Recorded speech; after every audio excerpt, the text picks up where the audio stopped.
I'm Young Buzz. Welcome back to your ultimate K-pop scoop zone. Okay, let's talk about one of the groups that is absolutely dominating right now. Not just in Korea, not just globally, but specifically in the massive Chinese-speaking market.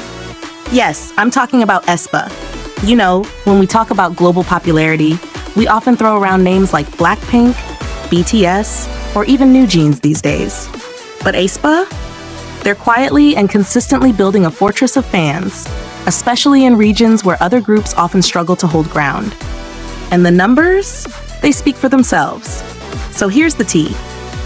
Tencent Music Entertainment Group, which is basically like the Spotify of China, just dropped their 2025 first half settlement chart. Think of it like a mid-year report card for music streaming and downloads. And guess what? aespa absolutely crushed it.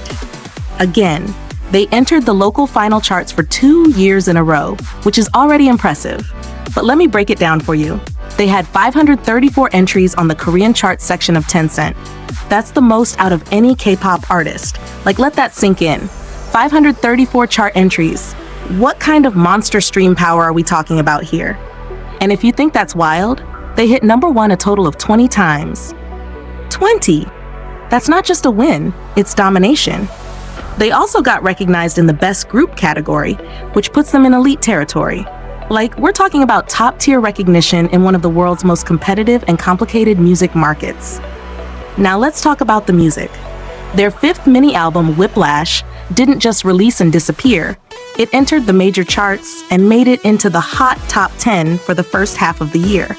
That's huge, especially because Tencent's algorithm favors local Chinese artists more often than foreign acts. And here's where things get even more interesting. Dirty Work. Now, you might remember the buzz around this one. Some fans loved it, others were kind of unsure at first, but the numbers show the public really vibed with it. It hit #1 in 5 different categories, including QQ Music's digital album chart and the rapidly rising chart. That basically means aespa didn't just make noise, they stayed on repeat for a lot of listeners.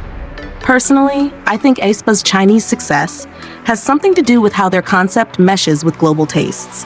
You know, the futuristic, slightly dark, digital AI meets fashion vibe. That kind of aesthetic works really well in markets like China, where digital artistry and virtual worlds are huge trends. It's not just about the music, it's about branding. And aespa's brand feels like it was designed for a multi-market takeover. But now here's what I want to hear from you. Do you think aespa's Chinese popularity is more about their concept, their music, or SM's marketing strategy? Or is it just that the Chinese MIs, aespa's fans, are super dedicated and have figured out how to work the system to boost the girls? Drop your theories in the comments, because I'm really curious. And here's another thing. This isn't even their peak yet. They're coming back again in September with a brand new album. Yup, just 3 months after Dirty Work. That's a seriously fast turnaround. Most groups would take at least half a year before dropping something new, but aespa? They're moving like they're in a relay race, passing the baton from one hit to the next. And honestly, that momentum, it's gold. If they can pull off another chart banger in September, I think we're gonna see a shift in the top girl group rankings. Also, can we talk about KCON LA 2025? aespa's going to be there, and I already know the crowd is going to go wild. If you're planning to attend, let me know. I'd love to hear if you're more excited for the live performances or the possible teaser content they might sneak in. Because, come on, you know SM loves dropping hints when nobody's looking. So to wrap this up, aespa is not just surviving. They're strategically thriving in one of the toughest music markets out there. Tencent's charts don't lie, and the numbers are ridiculous in the best way. But what do you think? Does this solidify aespa as a true global group? Or do they still have some hurdles to cross before they can claim that title? Let's talk in the comments. And don't worry, we're just getting started. We've got another spicy update coming right up. Something that's stirring up just as much buzz in the K-pop world. Keep listening, because this next one is going to raise some eyebrows. And speaking of groups on the rise, let's shift gears and talk about a team that's been making a lot of noise in both Korea and Japan. NCT WISH. Now, before you scroll away thinking, oh, just another NCT unit, hold up, because this team is carving out their own unique path, and they've got something exciting coming real soon. So here's the update. NCT WISH is making a comeback next month, and it's gonna be a cool summer song. That's right, we're getting another refreshing track, which honestly fits their vibe so well. According to SM Entertainment, this new track will be part of their third mini-album, but it'll drop in advance as a pre-release. Okay, pause right there.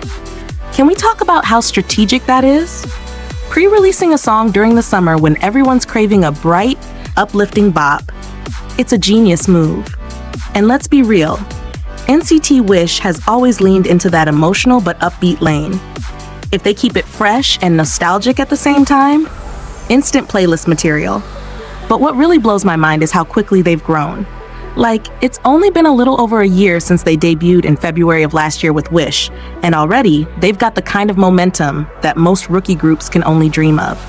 In just 1 year, they've become million sellers. That's not normal. That's elite tier. Their second mini-album, Pop Pop, sold over 1.3 million copies. Let me repeat that.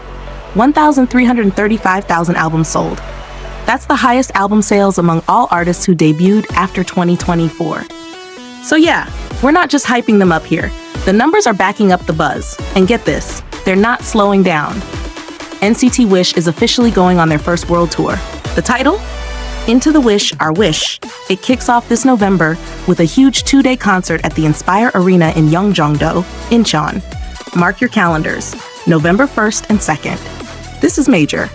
Not just because it's their first tour, but because it's happening at a venue known for large-scale shows. That means SM has serious faith in their drawing power. And honestly, I think fans, especially in Japan and Korea, are ready for it. But I'm wondering, will they add more international stops, like maybe Southeast Asia, the US, Europe? Imagine them hitting Jakarta or LA with that bright emotional energy. They'd eat. Now let's get a little real here. NCT as a brand has had so many spin-offs that sometimes it's hard to keep up, right? But I think NCT WISH stands out because they're not trying to be intense or experimental like some of the other units. Instead, they're leaning hard into feel-good, emotionally rich tracks with addictive melodies. And in today's oversaturated market, sometimes simple but heartfelt is exactly what people need. But now it's your turn. Do you think NCT WISH has what it takes to break even further into the global mainstream? Or will they stay more focused on Korea and Japan for the time being? And what kind of concept are you hoping for with this summer song? More pop vibes? Or maybe something completely unexpected? Also, serious question, are you planning to attend the Into the Wish tour? If they came to your country, would you go? I'd love to know how strong the fandom is outside of Asia, because honestly, this group feels like they could pull off a global breakthrough if they time it right. So let's talk. Jump into the comments and let's have that full-on stan chat. Whether you're a MI going wild over aespa's dominance in China or a wishmaker hyped for NCT WISH's comeback and tour, this summer is already heating up. All right, that's it for today's buzz. If you enjoyed this double scoop of K-pop updates, don't forget to like, subscribe, and turn on the bell so you never miss a beat from your favorite stars. I'll be back soon with more drama, drops, and dazzling stages. Until then, keep streaming, keep standing, and as always, I'm Young Buzz.